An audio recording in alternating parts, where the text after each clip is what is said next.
The presentations began with Dr. Reza Shah Kazemi, Research Associate at the Institute of Ismaili Studies in London, England. He delivered a talk entitled Traditional Action in the Contemporary World, which was a profound meditation on the levels of meaningful action available to a traditional person despite the contrary currents of the contemporary world. It's a great pleasure to be here, and it's also a great privilege for me to be able to speak to you today, not least of which because it's in the presence of one of my teachers, my great teachers, Sayyid Hussein Nasr, and also in front of several other teachers, not all of whom may be here, but I'd like to mention them in any case, Professor Chittick, Professor Katzinger, and Dr. Michon. It's also a great privilege to be addressing an audience in which the widow of the late Frithjof Schuon is with us. Frithjof Schuon, whose towering presence and benefic radiance is so palpable to all of us, and but for whom I doubt whether such a conference would have been conceivable. So I'll begin with these formulae, and then I'd like to just comment on them a little bit by way of introduction to this theme of traditional action in the contemporary world. That's the title of my paper. So I'll just begin with these formulae. أعوذ بالله من الشيطان الرجيم بسم الله الرحمن الرحيم والصلاة والسلام على المصطفى الكريم وعلى آله الطيبين الطاهرين وعلى أصحابه الصادقين الصالحين الحمد لله رب العالمين ولا حول ولا قوة إلا بالله العلي العظيم. And just to comment briefly and to bring us into a preliminary meditation on this theme, I'll comment, of course, there's no need to say why it is that we begin with the divine name and why we go on to say Ar-Rahman Ar-Rahim, that which initiates all authentic action. In the name of God, the compassionate, the merciful, the two essential attributes of the divine. Now, when we bless the Prophet, those of us who are integrated into the traditionalist, the perennialist perspective, are fully aware that what we're blessing is the Haqiqa Muhammadiyya, as well as blessing the particular man. We are aware that the Prophet said that he was a prophet. He said, Kuntu Nabiyan wa kana Adam bayn al-ma'i wa tin. I was a prophet when Adam was still between clay and water. This Haqiqa Muhammadiyya, to which the Sufis refer, is that prophetic reality alluded to in numerous Sufi treatises, but also referred to, of course, in Christianity as the Logos. It's identical to the Logos. It is in that reality that all of the prophets, without exception, are comprised. We do not distinguish between any of his prophets, and that indistinction can only be understood if it be related to the undifferentiated essence of the prophetic reality in that Haqiqa Muhammadiyya that was before Abraham existed. And using those words, of course, immediately reminds us of the famous words of Christ in the Gospel, that before Abraham was, I am. That, of course, has the additional advantage of placing the Logos in the present. It's not just a pre-temporal reality, a pre-created reality, as indicated in the Prophet's hadith. He was a prophet before Adam was even created. We're now saying that the Logos that Christ manifested is an ever-present reality. It's eternally present precisely because it transcends the temporal condition. Before Abraham was in time, I am in eternity. So this brings us to focus on the reality of the tradition that we're speaking of, the tradition that is very much a reality here and now. We also have in this statement of I am, before Abraham was, I am, of course, a reference to the burning bush. And when Moses asks God in the burning bush, What name shall I give the people? What name are you named by? And God says, of course, the famous words, tell them that I am that I am. Ehye Asher Ehye. I am that I am. The affirmation of the divine reality, here and now, always. This I am that I am takes us also into Islam, because in the Quran we also have Moses addressing God and God addressing Moses through the burning bush, and we have the verse in which the Almighty says, Innani anallah, truly I am God. La ilaha illa ana, there is no God but me. Fa'budni, so worship me. And then comes these very important words, Wa aqim as-salah li dhikri, and establish the prayer for the sake of my remembrance. And this remembrance now, we're going from the realm of ontology, the absolute reality that is always present, into the realm of making that reality present. And that, in a sense, is what traditional action in the contemporary world is all about. It's making that absolute reality infinitely and intimately present. It's to affirm that reality which is, and by the same token to efface that which is not. And that likewise is a key ingredient, as I hope to show towards the end of this paper, of true traditional action. Acting and being effaced in the very process of acting. When we come to the question of this invocation, the divine invocation in the contemporary world, of course we have to understand that there is a shift from a principle which is always valid, perennially valid, to one which is particularly important and particularly stressed in our times, as it were, by way of compensation. An easy way of approach to the divine, which is affirmed likewise in all the traditions that I'm aware of. And I'll just give you 3 examples of this stress that's placed on the invocation of the divine name in our times. First of all, in the Vishnu Purana, we have the statement that in the Kali Yuga, it's the invocation of the divine name, the name of Vishnu, that eliminates all error. The particular stress on this being the best act in the Kali Yuga, in the dark age in which we are. In the Jewish and the Christian traditions, we likewise have one of those themes that connects the two in terms of methodic practice. And that is that, of course, in the book of Joel, we have the verse which says that the sun shall be turned into darkness and the moon into blood before the great and terrible day of the Lord shall come. And whosoever, in those days, it says, whosoever shall call upon the name of the Lord shall be saved. Now that is something quoted by Peter in the Acts, so it goes to the heart of both Judaism and Christianity. In those days, the calling upon the name of the Lord. And of course in Islam we have the famous hadith in which it's said that the last day will not come, will not be established, the hour, as-sa'a, la taqumu as-sa'a wa man fil ard yaqulu Allah, Allah. The hour will not be established, will not take place for as long as there is one person. Man can be one person or people. So long as there is someone saying Allah, Allah. And it's not just a question of affirming faith in God, because the Prophet repeated the Allah, Allah, as if to indicate the invocation, the repetition of this name, and not the simple, single affirmation of a belief in that reality. So this is, in these 3 traditions and in many others that one could cite, the act, the traditional act par excellence in the contemporary world. Surah Ar-Rum, verse 41, says that corruption has appeared on the land and at sea because of what men's hands have wrought. This is in order that they may taste something of what they have done. لِيُذِيقَهُمْ بَعْدَ الَّذِي عَمِلُوا.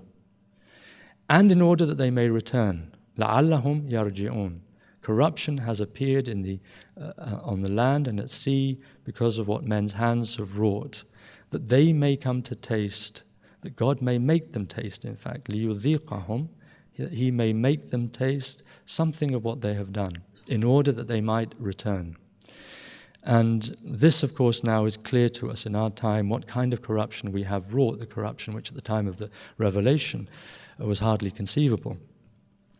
This is the contemporary world, that we have a chance to take note. We had a chance, we were given so many warnings, and none of us are exempt, of course, from the actions that this world has inflicted upon it. We all are to some degree responsible insofar as there is an analogy between the macrocosm and the microcosm.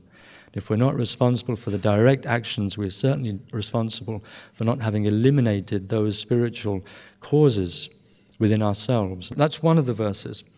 And of course the other is وَمَا خَلَقْتُ الْجِنَّ وَالْإِنسَ إِلَّا لِيَعْبُدُونَ.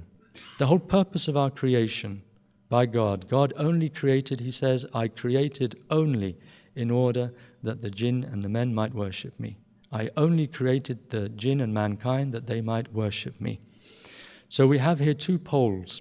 One is the perennial obligation, the perennial responsibility incumbent on all of us by virtue of our humanity to worship God and allow that worship to flow out from formal acts into all of our activities. But that essential act is what takes precedence, the act of giving oneself to God in prayer. And in the context of this fasad that has ظهر الفساد, it says the corruption has appeared. In the context of this corruption, this is the most important act that we can perform, accomplish, the remembrance of God and prayer. Now, on this subject, I wanted to begin the more formal aspect of my presentation with a quotation from Frithjof Schuon's article entitled No Initiative Without Truth. He says in the concluding paragraph of this version of the article, no initiative outside the truth. This is the first principle of action, without, however, being a guarantee of success. Still, man must do his duty without asking whether he will be victorious or not. For faithfulness to principles has its own intrinsic value. It bears its fruit within itself and means ipso facto, it means by that very fact, a victory in the soul of the agent. We are in the Iron Age, and outward victory can come about through a divine intervention alone. Nonetheless, logically and spiritually correct activity can have incalculable effects outside us as well as within us. Incalculable effects, that's the key phrase that I want you to bear in mind as we go through this presentation. Also the fact that we need a divine intervention. What is it that brings about that divine intervention? It's in that same book, in The Play of Masks, in the foreword to that book, that Frithjof Schuon gives us a rare glimpse into one of the underlying motivations for his entire corpus of writings, indeed for his entire life, where he says, even if our writings had, on the average, no result other than the restitution of that saving bark of prayer, we would owe it to God to consider ourselves profoundly satisfied.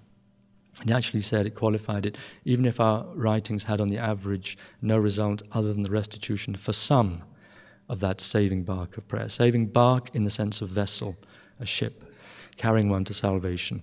To restore the sense of the sacred, to restore that means of assimilating oneself to the sacred, the act of prayer. So he's saying that if our writings had only this result, he would owe it to God to consider himself profoundly satisfied.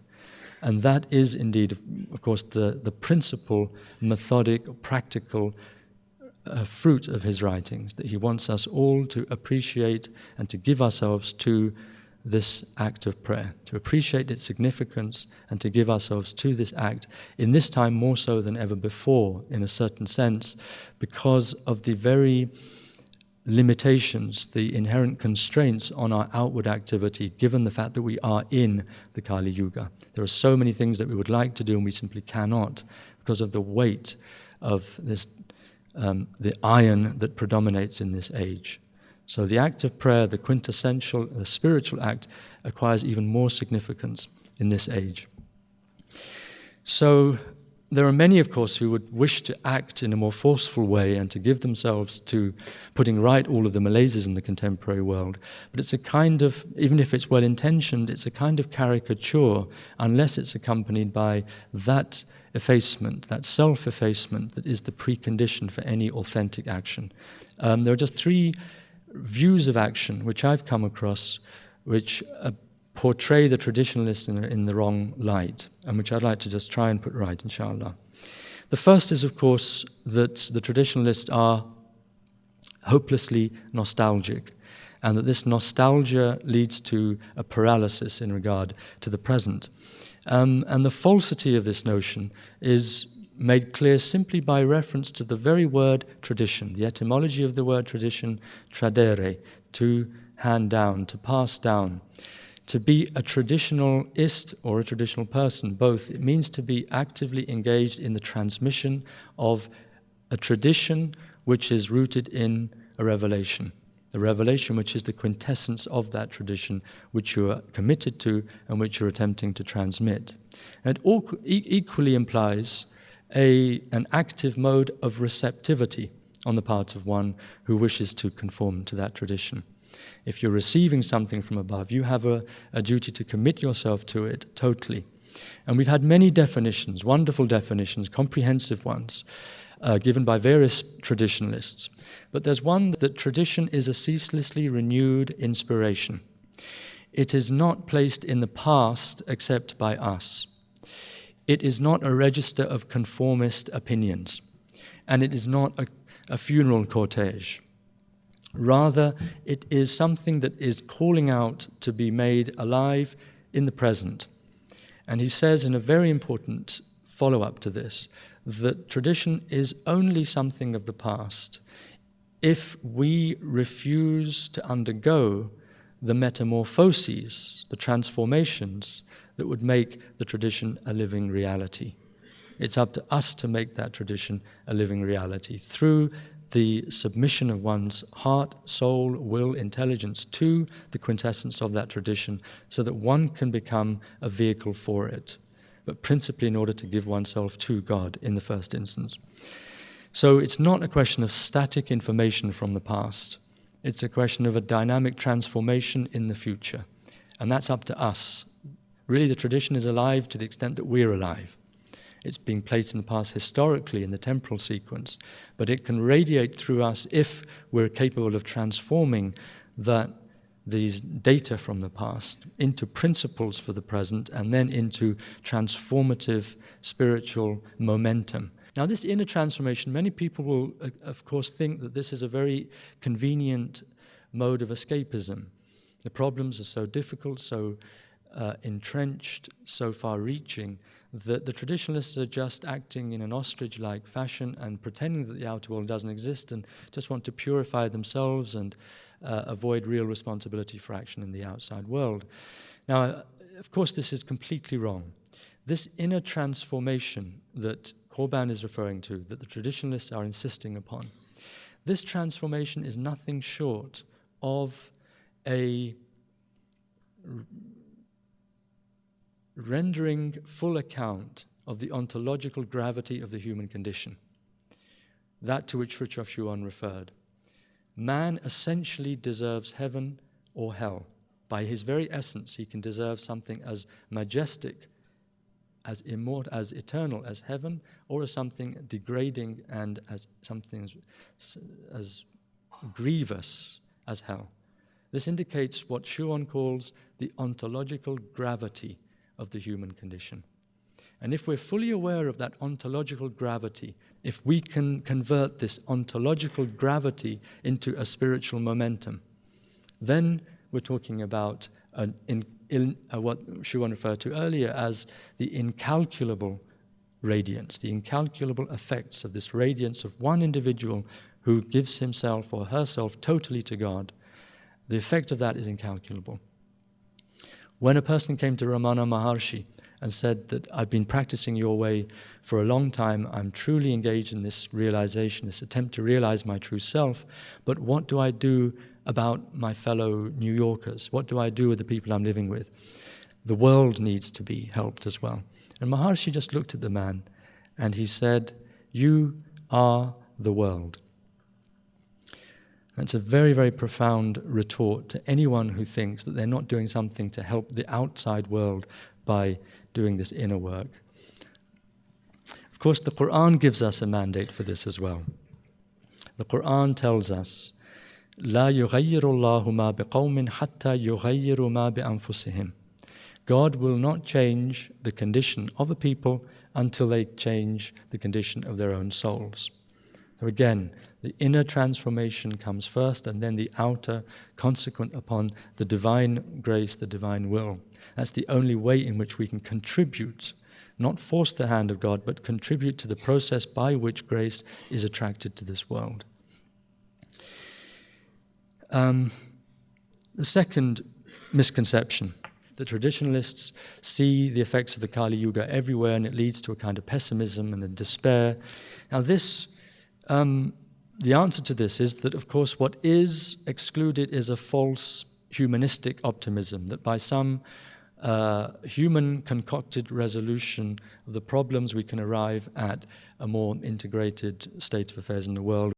It does exclude that kind of false optimism, but in its place it does not put pessimism, but rather realism, a spiritual realism, which in fact leads directly to hope.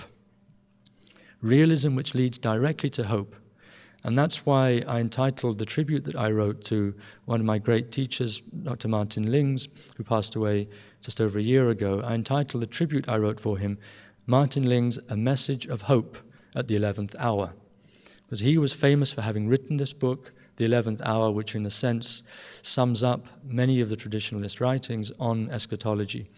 And I'm sure most of you are aware of the parable of the 11th hour, in which those who worked at the final hour of the day in the parable of Christ, those who worked in the final hour of the day were given the same wages as those who worked throughout the heat of the day. And they were paid their wages first. And this superabundant compensation of mercy at the end is a principle found again in diverse traditions. And in Islam, of course, we have it in the hadith of the Prophet, in which it's said that he who omits 1/10 of the Sharia in the beginning of Islam is damned. And he who can practice 1/10 of the Sharia at the end of Islam will be saved. So there's a superabundant compensation of mercy in proportion, you might say, to the very difficulty, the outward difficulties of adhering to the tradition, to the path of salvation. God's mercy comes in greater waves in proportion to the very bleakness, the darkness of our times. And that is, again, as I stress, on the individual plane first and foremost, and it's up to the divine to decide when and how and through which individuals that grace will radiate through these individuals, and independently, of course, of those individuals. But when I mention Martin Lings, of course, it's not just because of the book, The 11th Hour, but also because he embodied in his very being the principles to which he referred. And that principle he quoted again and again and again. When asked about what we should do in these dark days, he simply said, it's up to us to transform each moment into a moment of mercy. That is what we can do and therefore have to do. On the human plane, what is potential becomes what is necessary. And that really is one of the keys to traditional action in the contemporary world. We ask ourselves, what is possible for us, what is necessary for us to do, and what is essential? And then if we stick to these three principles of what's possible, what's necessary, what's essential, then we evade those multiple possibilities that are not necessary to follow, and nor are they essential. Going on to the third misconception. This is one which is a little bit more subtle, and it relates to the quality of action, the spiritual understanding of action, you might say. It says that the traditionalists are constantly focusing on the Gnostic, the metaphysical, the realizational aspects of all these different traditions, and they choose those great authorities in the traditions that emphasize the superiority of contemplation over action. And action cannot therefore but be marginalized in this perspective. Now this, of course, there's a grain of truth that we all, in the traditionalist perspective, we all affirm the superiority of contemplation over action. We all know that the Prophet said an hour of tafakkur, of real reflection, is of greater worth than 70 years of devotional acts, and so on and so forth. We have many examples of this principial priority accorded to contemplation over action. But again, as Sayyid Hussein Nasr referred to in his paper in that colloquium called Contemplation and Action, that the best act is the contemplative act. It is the act of the invocation, at once act and contemplation. It's the contemplative act par excellence and the most active way of being contemplative. So we have the two combined in this one action, contemplation and action. But apart from that, if we look at the kind of quotations that are cited out of context from great authorities like Shankara, that not 10 million acts, not even 10 million acts will ever lead to knowledge, and so on and so forth. We have a whole series of statements from Shankara that appear to marginalize action, both outward action and ritual action. And this is where I want to focus. Because again, taken out of context, Shankara appears to be saying to people that the ordinary ritual acts are of absolutely no importance. Now, of course, the first thing that Shankara says to any aspirant is that it's better if you adopt the path of the sannyasin, that you do renounce outward action and therefore the rites proportioned to whatever stage you are in your life, and whatever rituals are proportioned to your caste. Now, just coming back to this theme, he does say that rites and the performance of rites in any context are arad upakarika. They are remote auxiliaries to knowledge.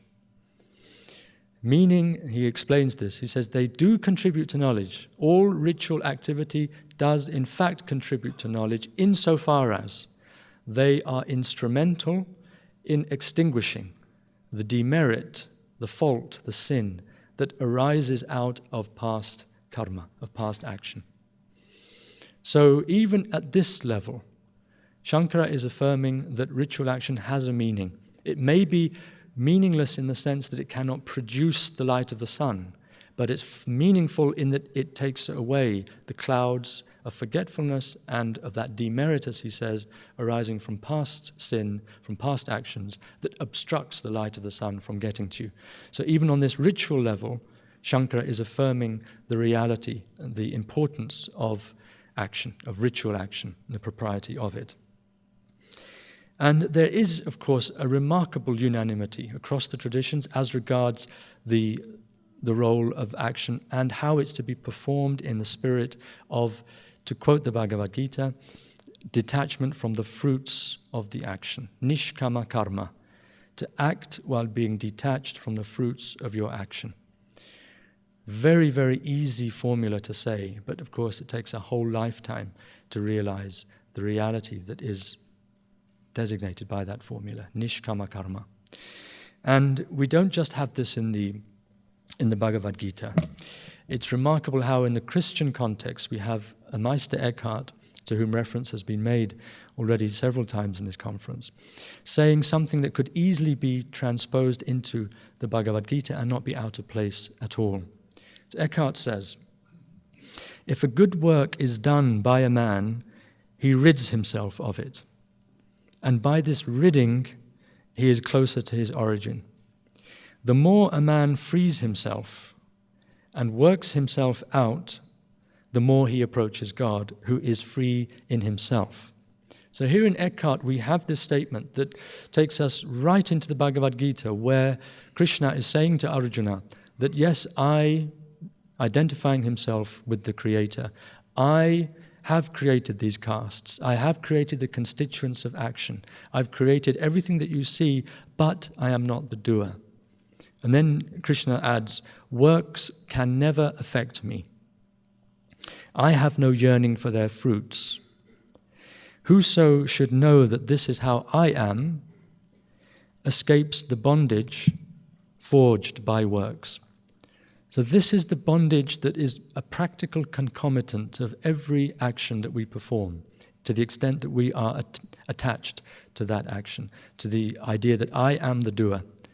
If the action is accomplished to the accompaniment of the ego consciousness, I am doing this, then it is the inescapable concomitant of that action that you are attached to it, and it will imprison you within the framework of its own ontological duality, the actor and the action, two different things, and it will come back to you in the form of a boomerang, either in this world or in the next.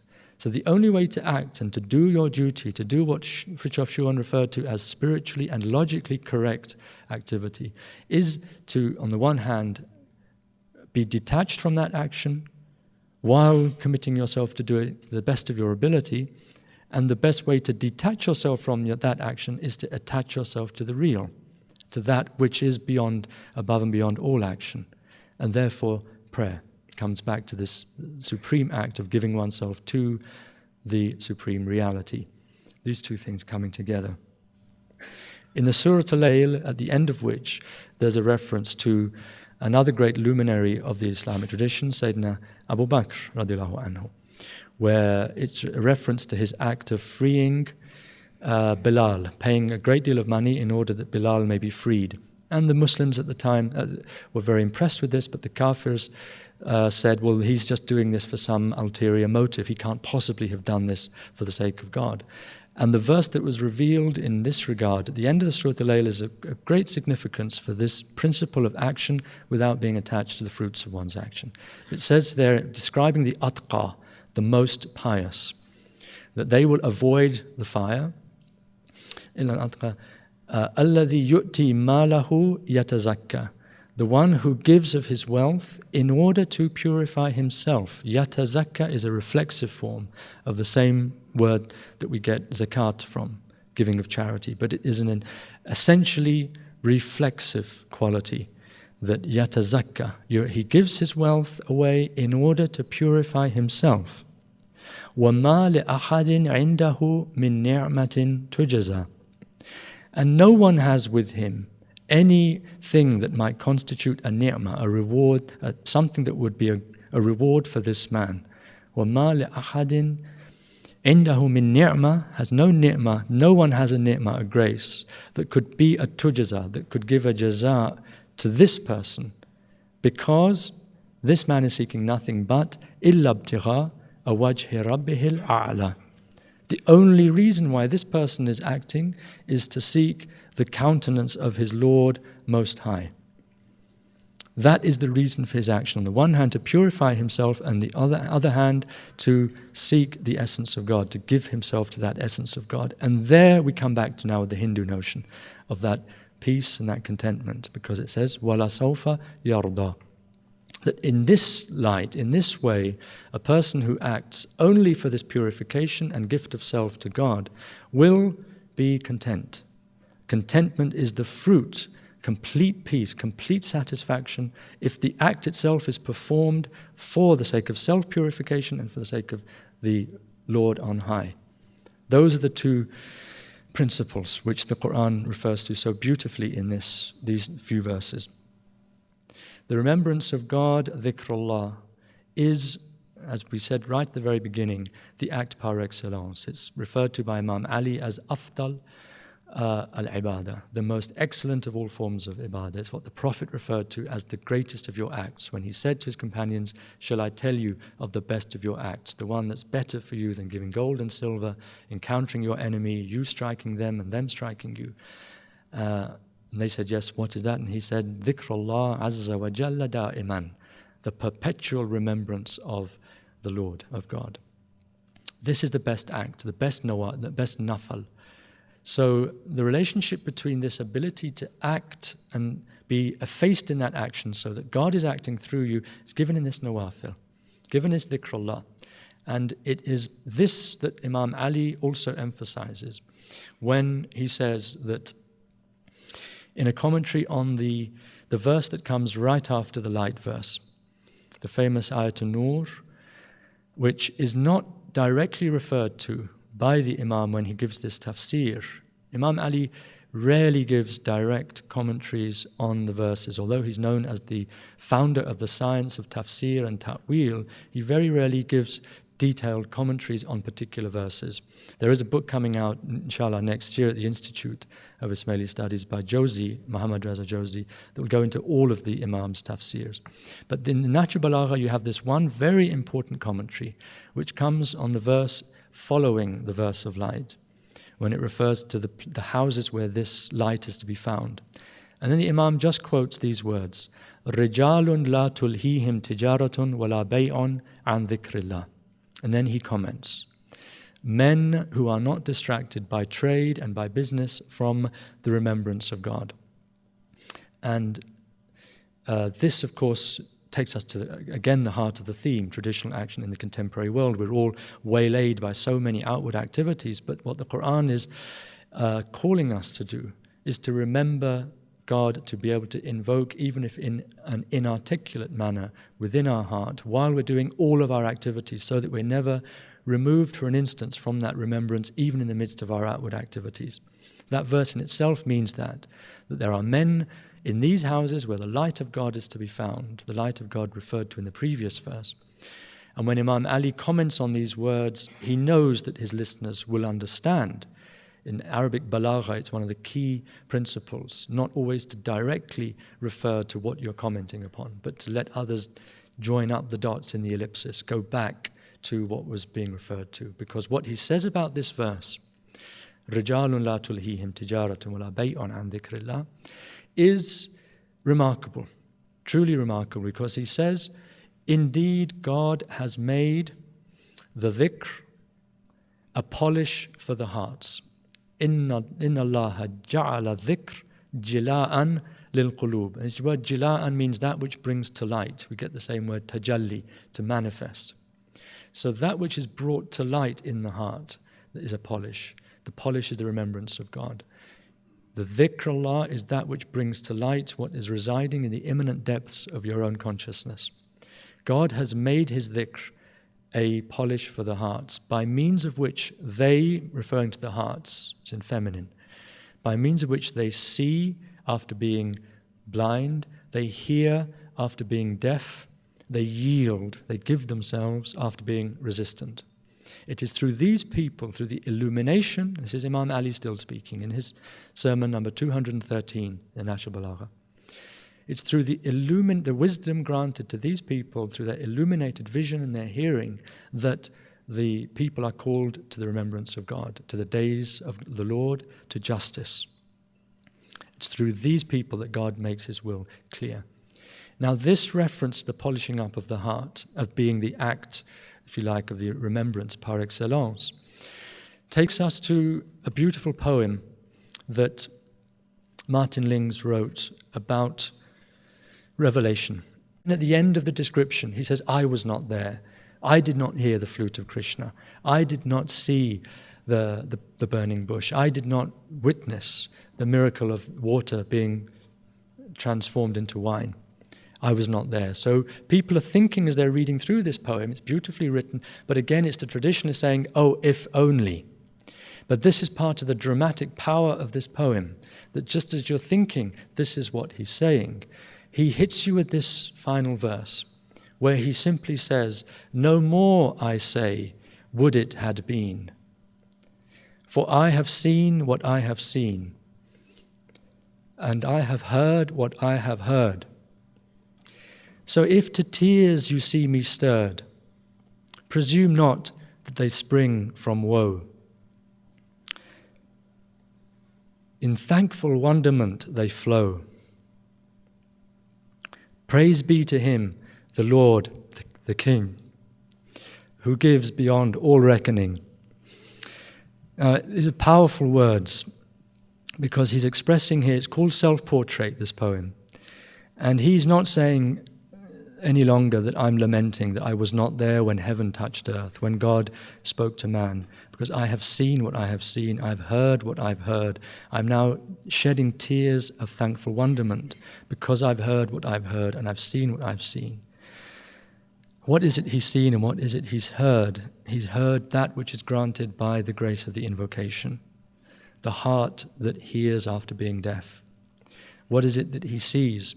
He sees that which is granted by the grace of the invocation that polishes up the heart, enabling it to see after being blind.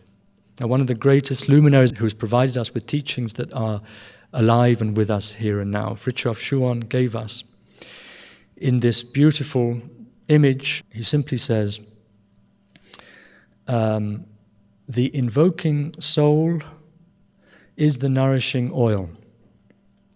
The name invoked is the illuminating flame.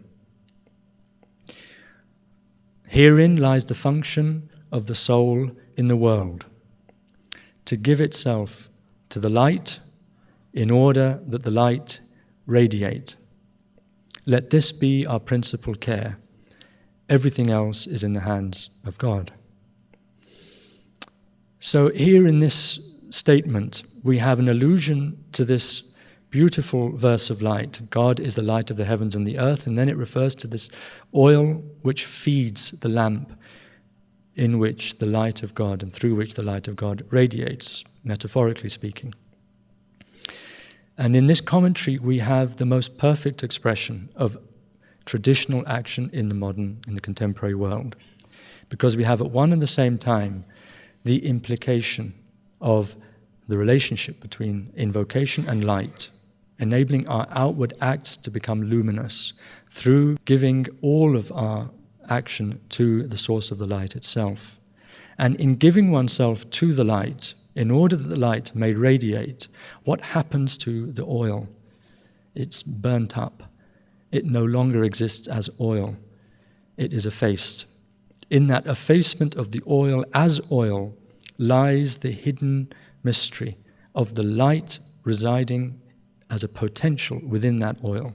There is a light, the light of God, hidden within that oil. And when that oil is burnt up in the fire of the divine reality, that immanent light within the oil itself is released, and it enters into the world as part of that light, as an expression of that light which is the light of the heavens and the earth, illuminating all things. And in this effacement lies, of course, the greatest act that we are capable of giving to God.